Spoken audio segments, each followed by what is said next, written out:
Good morning, Year 4, and specifically Class 4J, and your wonderful teacher, Mrs.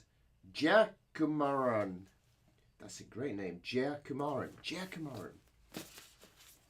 One thing I noticed, your school has got some fantastic names. I'd love to know the stories of all these names.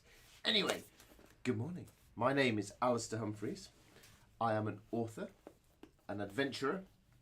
I am the author of The Boy Who Biked the World books, which you guys have been reading, and also books like Against the Odds, which is a sort of illustrated book of all my different adventure heroes. And you guys have been reading The Boy Who Biked the World and sent me some fantastic letters. Thank you for the letters. They are so good. Sorry, morning coffee. Monday morning. Like to have a cup of coffee.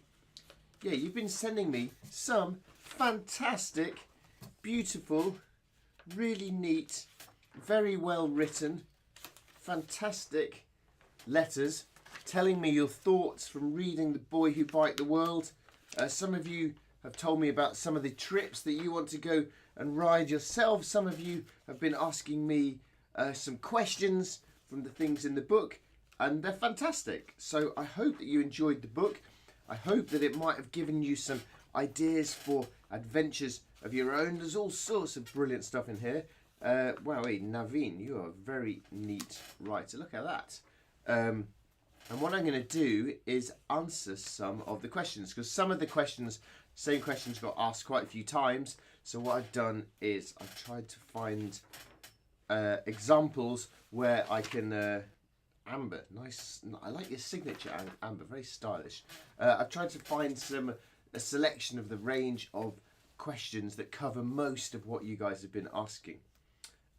Avi says, we had the pleasure of reading your book, The Boy Who Biked the World. It was amazing. You've inspired me to be a writer too. So far, I think this is the best book I've ever read. Well said. Get that on an Amazon review. And you asked me, how long did it take for Tom to cycle around the world?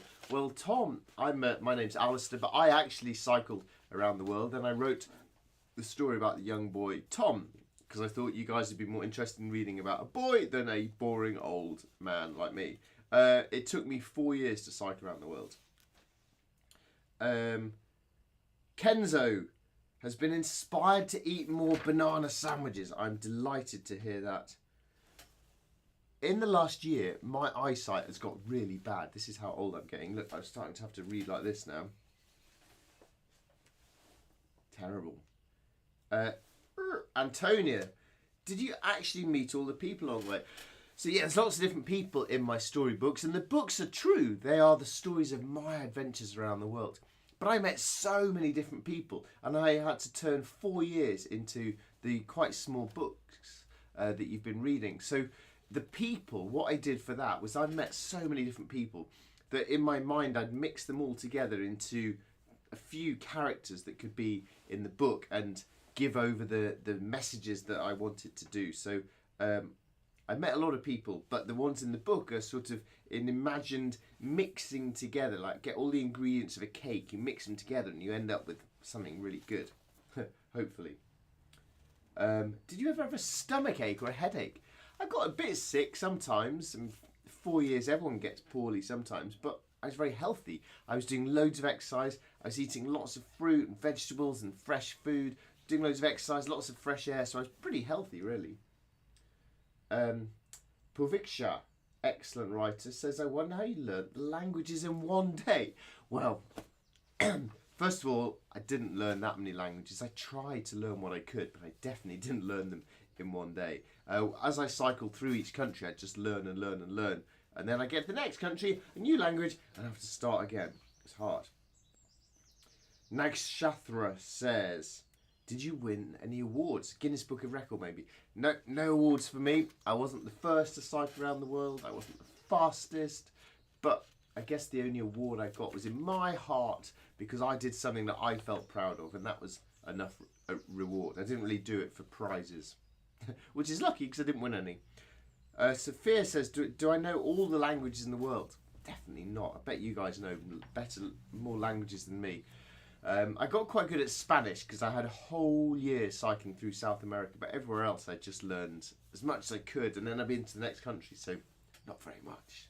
Unfortunately, I wish I could speak more languages. If you can speak more than one language, I'm very jealous.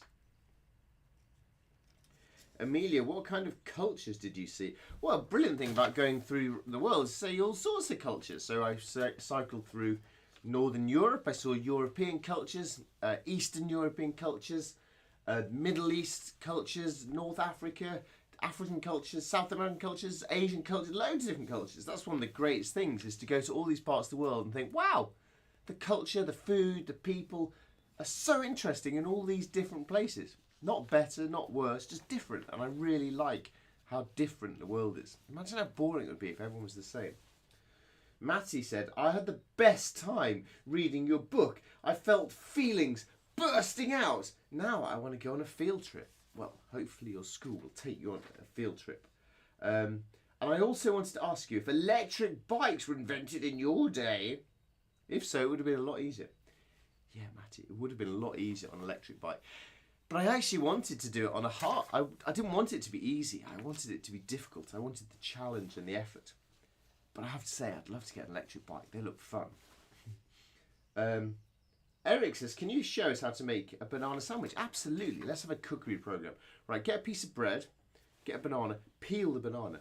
By the way, have you ever watched a YouTube video of how monkeys peel bananas? They peel them upside down to the way we do. Anyway, get a banana, peel it, put the banana on the bread, get another piece of bread, squash it out, squash, eat.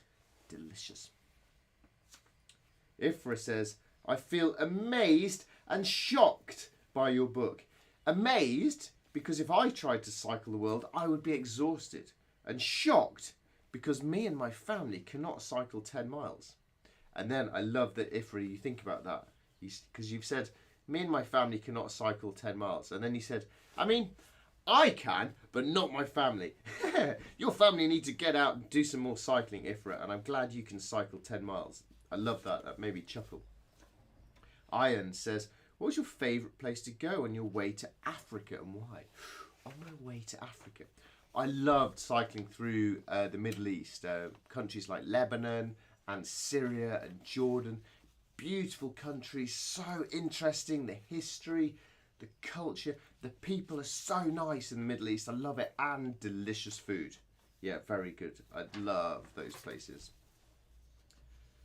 Hashir says, how many times did you fall off your bike? I didn't fall off very often, actually, because my bike had the big bags on the front and bags on the back, so it was quite a heavy cycle, but it did mean it wasn't very wobbly like a normal bike, so it was quite solid and stable once you got going, so I didn't fall off that often, except when I was in Russia.